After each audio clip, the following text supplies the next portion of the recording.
क्या आप भी देश और दुनिया की खबरों से रह जाते हैं बेखबर? तो सब्सक्राइब कर लीजिए हमारे HT न्यूज चैनल को और बेल आइकॉन को दबाना मत भूलिएगा।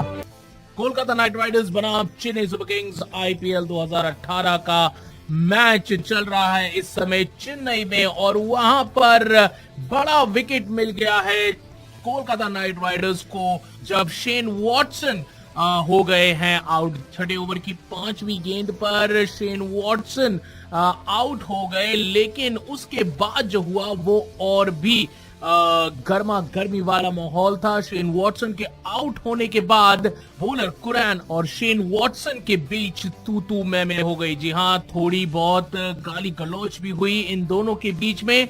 हीटेड आर्ग्यूमेंट हुआ जब ट्यूमन ने वॉटसन का विकेट लिया।